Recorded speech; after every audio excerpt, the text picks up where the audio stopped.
Okay, hi there. Welcome to week 10 in SLP 104. We're talking about school-age language and what happens to language as children head off to school.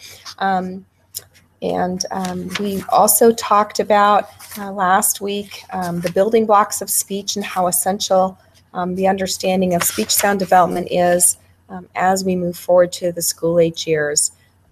As we work on developing your skills as a speech-language pathology assistant, it's important to know how the development of speech sound acquisition relates to speech services in the schools. And likewise, as we talk about the school-age skills that we expect, start thinking about what speech pathologists would do in the school district with children who have difficulty developing language skills similar to that of their peers.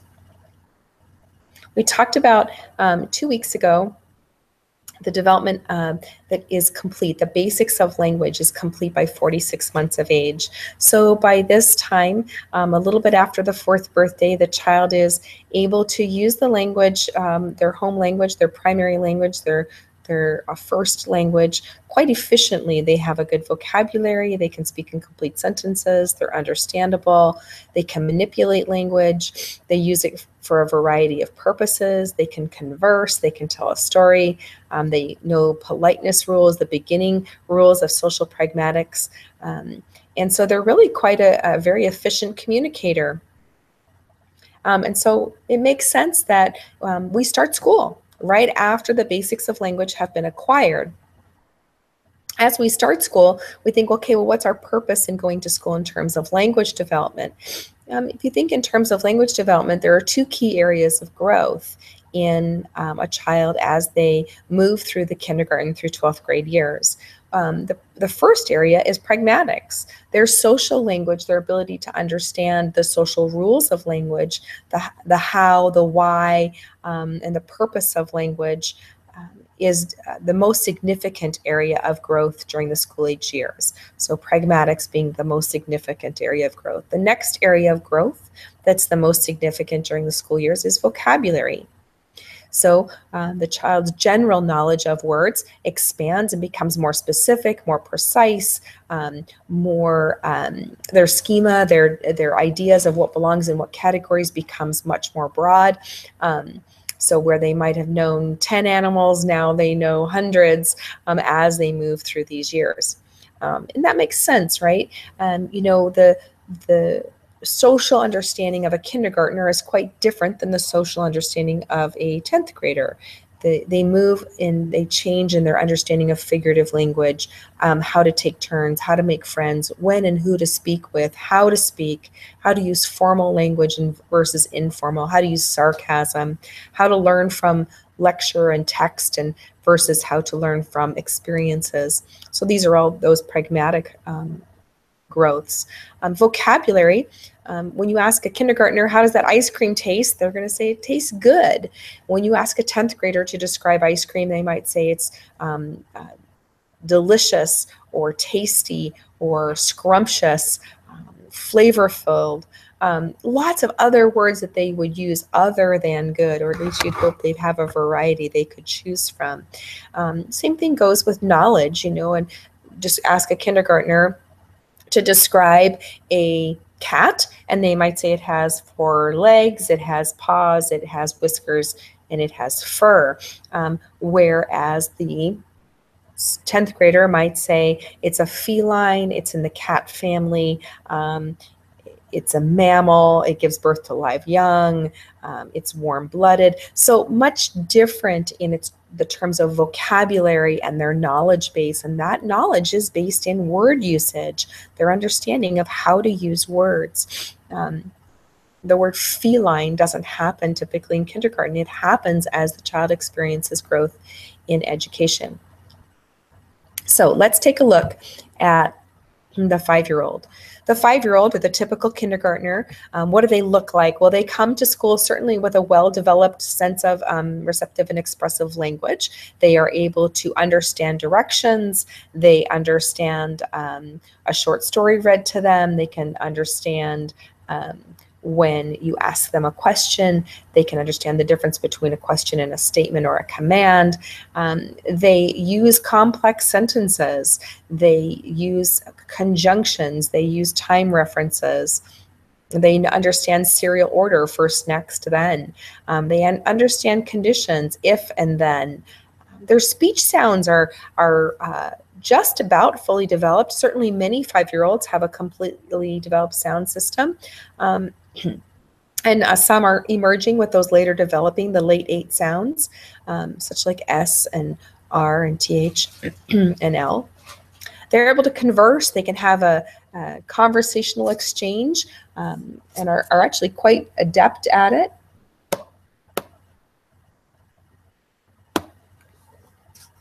Sorry. I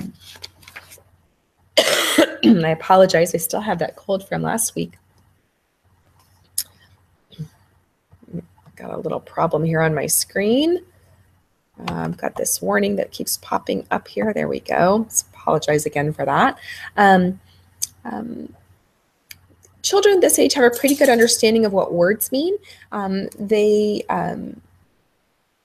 understand even indirect statements such as, sure is cold in here, but they're not necessarily going to act on it. And it's not their comfort level. They're going to respond much more readily to a direct statement of, boy, it's cold, could you get me a sweater? They're going to understand that much better. They are beginning to understand indirect, but it's they'll respond more quickly to those direct statements.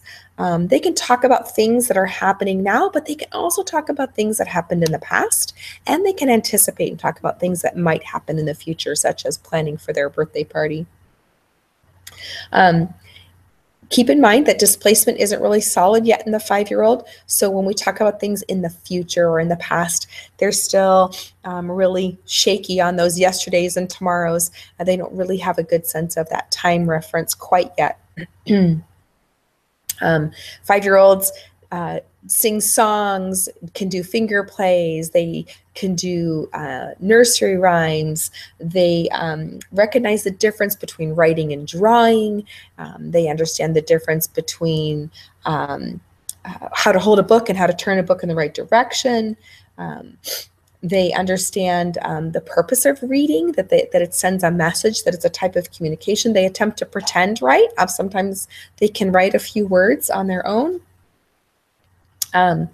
They have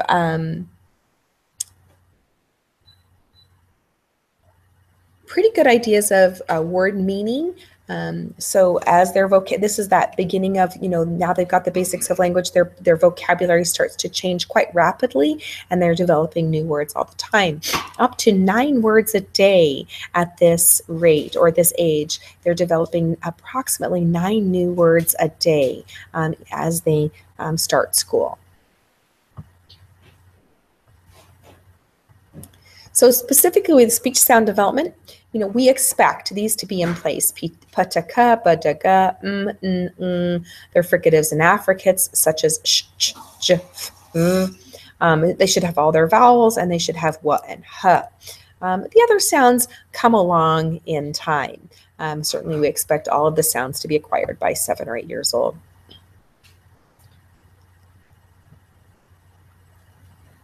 What we know about how children learn is that if they're exposed to nursery rhymes, sing-songs, rhythm, they learn the understanding of playing with language. So finger plays, they're important for a reason. They're important to teach children those 5 little ducks went out one day and Jack and Jill went up the hill. Those are important because it teaches children that you can play with language. The idea of learning to rhyme teaches them those beginning precursor reading skills. If you read regularly to a child, they understand that that reading represents words, that represents spoken language, and that it's a form of communication. The more exposure to literature, the more advanced the vocabulary typically is in the young child. We also know that if their child is in a talkative home environment, they tend to be more interested in talking. Just likewise, if it's a more quiet home environment, often that child is more reticent or less likely to speak as much as that talkative child. This works for good things and less positive models. So models of poor grammar, poor syntax, poor word choice. It's that affective nature, the impact of the environment. When we use poor grammar, poor word choice, poor syntax around young children, they pick up on those things and they tend to use them themselves. So it's, that idea of the apple comes from the apple tree. The child does reflect their background or their environment. So, it is important to realize that a child is a product of their environment, but think about that carefully as we talk about the 5-year-old and for the rest of the school age years. The environment does become school. Okay, so while the home environment is extremely important, low socioeconomic status does impact the amount of vocabulary words the child is exposed to. But likewise, a good school environment also impacts a child. The child is very unlikely to use grammar, language, vocabulary any better than that environment in which they're exposed to.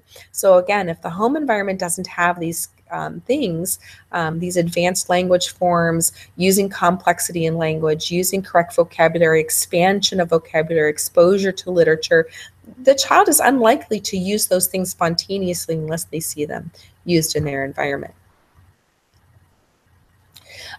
Children at 5 years old have a growing vocabulary. Like I said, it's the second largest area of growth during the school age years. They start to develop their understanding of multiple meaning words. It's not well established at this point, but it's coming along. They start to get it that words have more than one meaning. They start to get it that words can be synonyms for each other. So yes and sure could be the same answer to a question. Big and giant mean the same thing. They're starting to get little bits of figurative language. They're starting to develop the idea of things that are funny in terms of spoken language. But what you'll see in all of these things, the development of semantic growth, what you'll see is the children move from concrete to abstract, from real to imaginary. They don't acquire all of these things at once. So the 5-year-old doesn't automatically have all these multiple meaning words, or they get synonyms, or they understand jokes and riddles. They certainly don't understand idioms.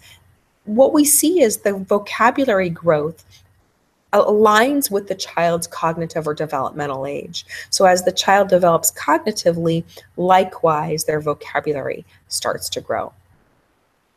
We know in the school years that there's a direct connection between reading and the vocabulary that the child uses. So the children who are read to, and they're read to earlier, the children that read earlier and understand that written word is a meaningful form of communication are the ones who are better readers. Those that read well and often have higher vocabularies, significantly higher vocabularies. We talk about, well, why does vocabulary grow faster from reading? If you look at the literature of text, and I'll just use our textbook as an example. Let me grab a page here. And I'll read this. When the child reaches her first birthday, she's entering the final phase of joint focus of attention. She can now name objects and events and is beginning to exercise more control over the topics of her communicative exchanges with other people. So in that short paragraph, I used words like final phase, joint focus, attention, communicative exchange.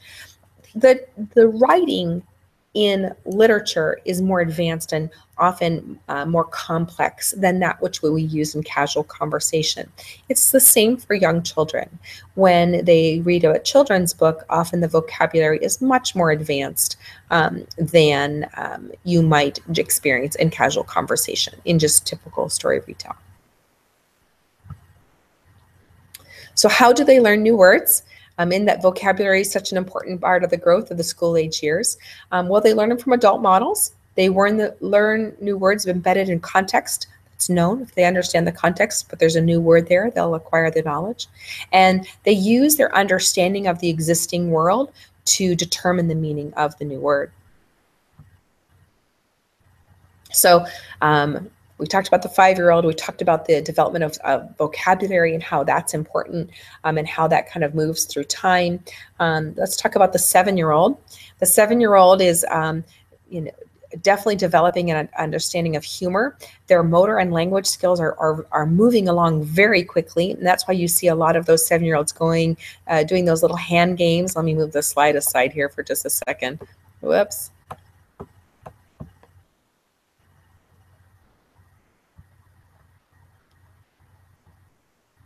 My goodness, I made a mess out of that by sharing my screen. There we go.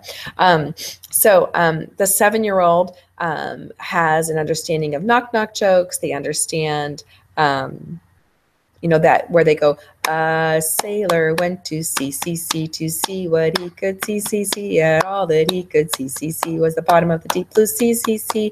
That idea that the 7-year-old does those hand games is that demonstration of the idea that they're getting their motor and language skills paired up. Okay, they're moving both of these quite quickly and gaining skill in these areas.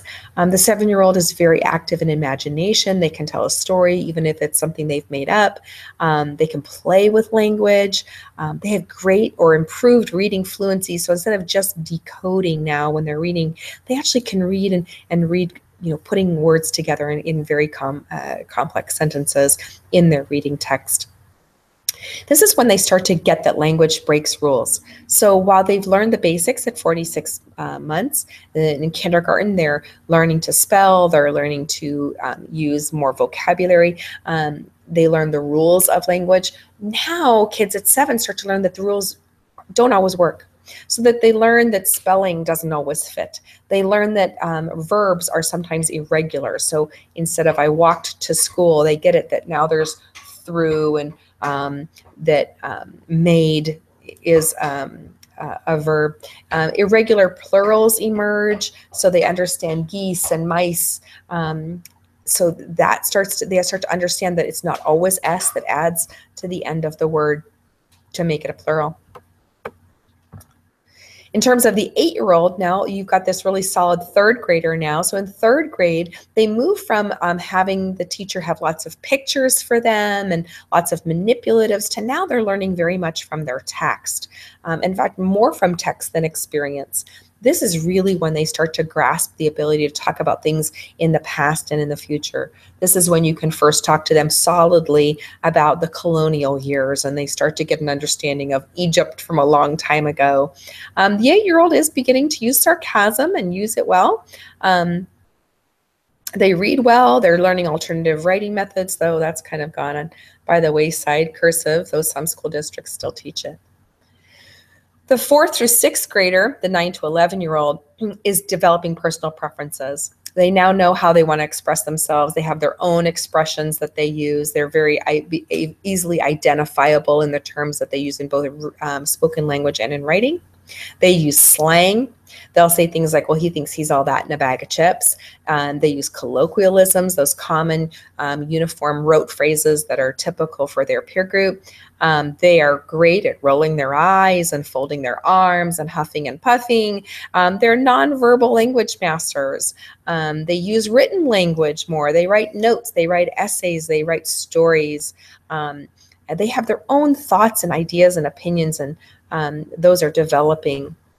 And those continue to develop into the 12 and 14-year-old stage, whereas now personal opinion isn't necessarily dependent on the adults in their environment. So not only have they developed personal opinions, but now they're not necessarily reflective of their environment. They understand idioms, proverbs, lessons in life. Their capacity to hold things in their memory is about at the adult level, so about 7 spaces, up to 10. And they use humor with figurative language, in combination with figurative language. And they have a pretty good understanding now of that language has formal and informal registers. So a formal register being maybe how you speak with an authority figure, the principal, your teacher. Informal is how you speak with your friends, a small child. And 12 to 14-year-olds have a pretty good understanding of that. By the end of the teenage years, what they have done is they have acquired metalinguistics. Metalinguistics emerges over time and happens throughout the school age years, but it develops again along this sliding scale. If it doesn't happen all at once, it happens slowly over time. But it's the idea that you get to talk about talking, talk about thinking, think about talking, think about thinking. It's the idea that you can move, manipulate, and change language. Let me see here if I can get the actual definition here from the text that might be helpful to you.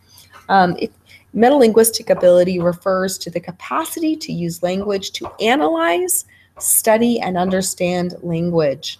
It is metalinguistic ability or awareness, either one, you can use either one in your assignments, is sort of the thinking about thinking. It's what the text calls the out-of-body experience of language. It's sort of like looking down on language from the top, going, wow, it's cool. I put all those letters together. Those letters made words. Those words made sentences, and I conveyed a message. Sort of like that. Oh my gosh, that's sort of miraculous how that all happened. All right, so that's the big overview of the school age years in language development, and we're going to spend a lot of time in this chapter refining and going through the specifics about how language is learned in the school age years. Have a great night.